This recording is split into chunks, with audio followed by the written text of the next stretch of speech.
So what this leads to is an analogy with the old claims of the alchemists, who were able, historically, they said, and there's some evidence that they were able to do it, to do low energy processes that produced gold from lead or mercury or other things. This is now being done in laboratories, and every instance I know of in the history of science where a small effect was seen initially to produce something was later scaled up. So it's quite possible that our culture will enter an age of alchemy in which low energy processes can make precious metals. As we look toward the future, I believe we'll be able to find ways in which we can create the kind of elements that we need by these low energy nuclear reactions.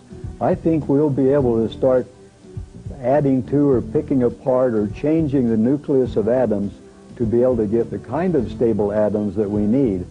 But more important, I thoroughly believe that we will be able to take the radioactive materials, add a proton or add some changes to it, and make those radioactive materials non-radioactive. And that is going to be a great boon to our present, to clean up the mess that we've left behind from our atomic bombs, from our nuclear power plants, and of course from things like Chernobyl. So in the future, we have laid the groundwork with cold fusion by which we'll be able to handle a whole array of nuclear changes that heretofore have been outside of the current model of what can be done with nuclear reactions. There are many power companies throughout the United States that are now on alert, and they're sending their representatives to cold fusion conferences. We meet them all the time. They give support. They really will be the vanguard of the new energy age. I believe that any utility company that does not get into this now is doomed, because frankly, when we have generators of electricity and heat that can stay in a home or a building, why would anyone want to be plugged into the grid, the wire grid, any longer? This would make no sense. People will argue against that, but I think the grid will disappear. A remarkable process for sure, and one that offers exciting developments in the near future. But does the task of extracting energy from our environment really require such exotic, ultra-advanced technology that potentially would still put it under the control of large profit-driven interests? The rare metal palladium still have to be prospected, mined, and purified. Or are there simpler in design, low-maintenance technologies available that could be bought off the shelf and installed by anyone for an affordable one-time fee? We're going to look in depth at several individuals and companies who have been working for years perfecting devices that they claim will do just that.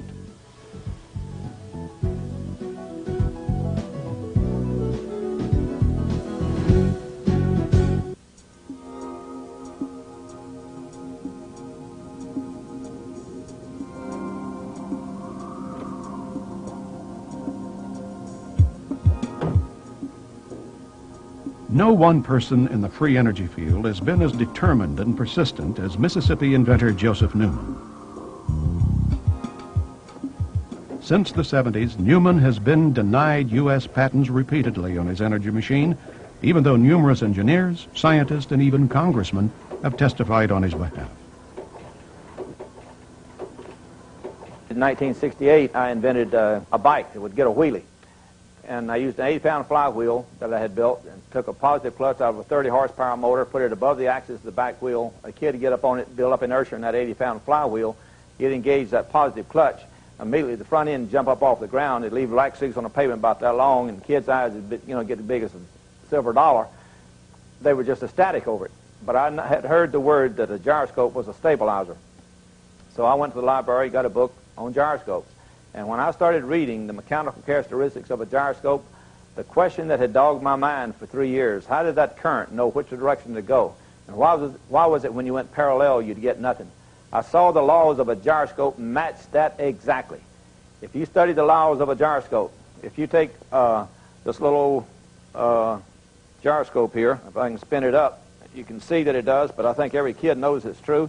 Now, if you pivot that one direction, it goes one way. You pivot the other way, it goes the other way. If I turn it around 180 degrees, now if I push it up, it goes the opposite direction. Push it up, it goes the opposite direction. If I go parallel, it does not pivot, as long as I maintain a parallel position. That's exactly what happens when you move a conductor through a magnetic field.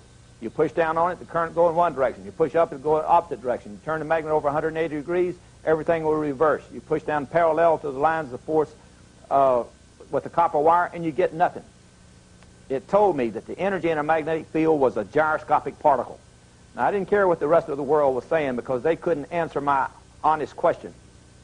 It was obvious to me the energy in a magnetic field consists of gyroscopic particles. It is the mechanical essence of Einstein's equation of E equals mc squared. It moves forward at c and it spins at c. That's Einstein's equation of E equals mc squared. It only occurs when you get atom alignment in material. I don't care if it's conductor, iron, what it is. When the atoms align, the magnetic field will appear, come outside the boundaries of the material, and gives you a running river that you can tap into. And what I'm going to show you is an energy technology that's going to totally change your life, that the status quo power brokers have been fighting, and I'll show you the history of it.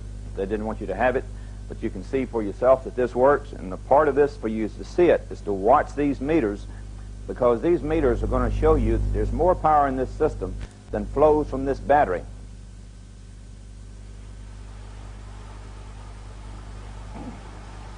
The magnet runs down this shaft from one end to the other.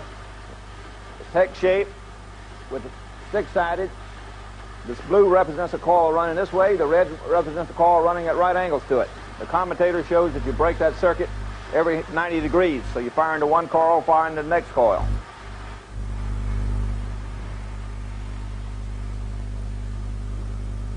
Now you notice this gets higher as it's running because the batteries start getting charged. Now this one's going from 200 up to 400. You see that there's more current being produced by this system than those batteries are capable of delivering, because batteries will not produce RF power. So the RF power must be coming from the motor. Now RF power is true power, and the way you know this meter only works by converting the heat, and the heat is converted into electricity because it runs through a resistor. It's a very accurate measuring device. So you're well over twice the current is flowing in this system than these batteries are capable of delivering.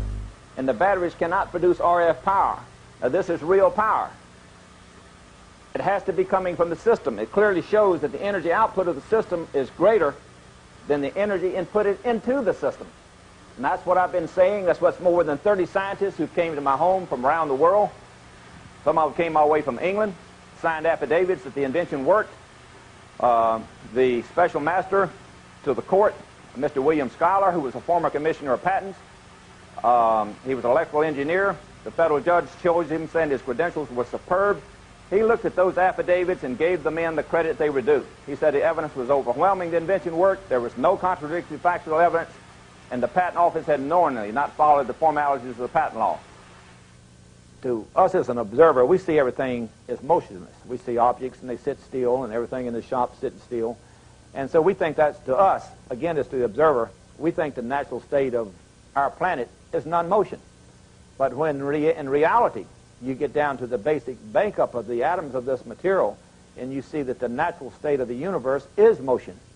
The unnatural state is what I have concluded is the lack of motion to the observer, because that's when it forms into something and becomes a solid mass that will be interreacted by other masses sitting close to it that causes it to sit still and not be able to travel because of its attraction. So we come along as the observer and we say the natural state of the planets and the universe is lack of motion. Just like we believe that so strongly, just several hundred years ago, we believed that the Earth was the center of the universe, and that we were everything, and they even believed that the stars, even back at Kepler times, was only like a cake full with raisins 3 miles thick, and the stars were little tiny raisins in it. And that was our bias and our prejudice based on what we saw, that everything should centralize around us.